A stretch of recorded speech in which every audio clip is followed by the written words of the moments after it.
Hello and welcome to our video on the representation of discrete time signals.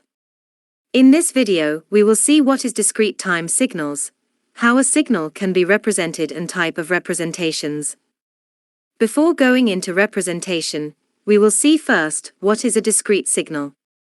Discrete signal is a type of signal that is defined only at specific points in time or space.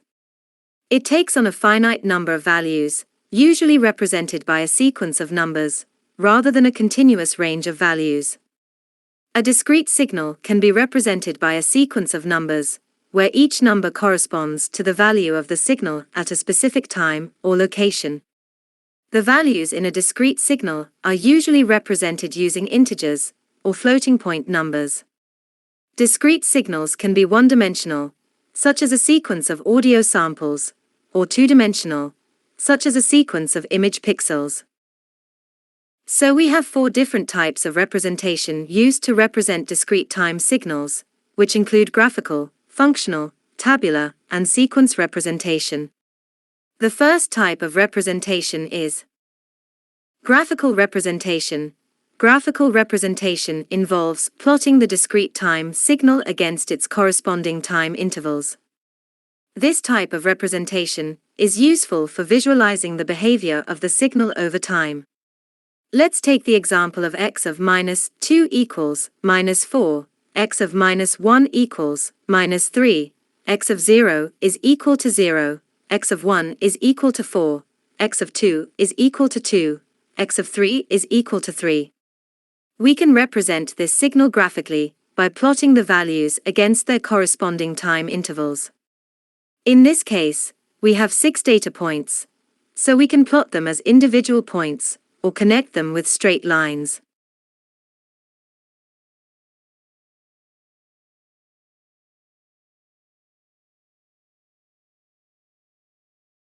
Functional representation. Functional representation involves expressing the discrete time signal as a mathematical function. This is done by using a mathematical equation or formula.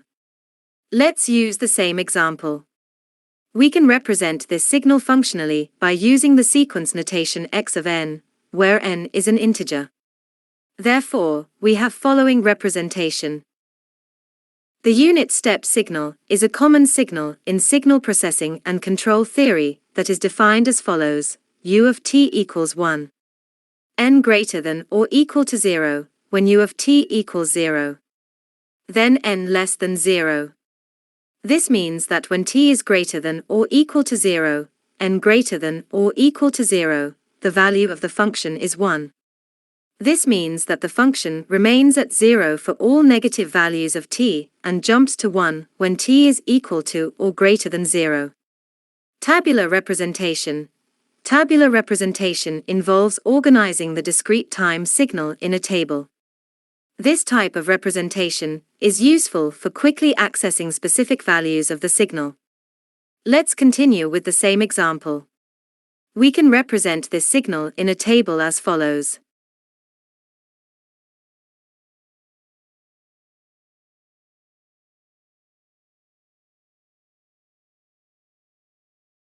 Sequence representation.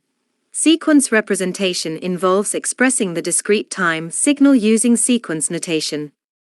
This type of representation is similar to functional representation, but provides more detailed information about the sequence. Let's continue with the same example. We can represent this signal using sequence notation as follows.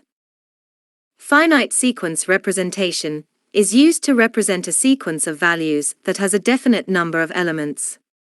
An example of a finite sequence could be a sequence of 5 numbers -4, -3, 0, 4, 2, 3. Infinite sequence representation is used to represent a sequence of values that extends to infinity.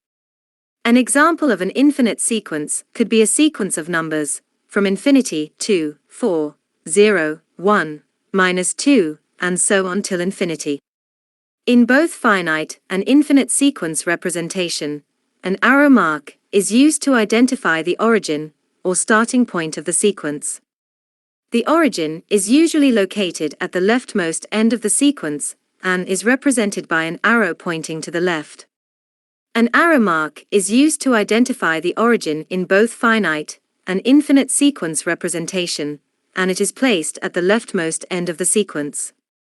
This convention is important because it helps to establish a consistent reference point for interpreting the sequence. In summary, the representation of discrete time signals can be achieved through graphical, functional, tabular, and sequence representation. Each type of representation has its own advantages and disadvantages, and selecting the appropriate representation depends on the specific needs of the application. Thank you for watching this video on the representation of discrete time signals.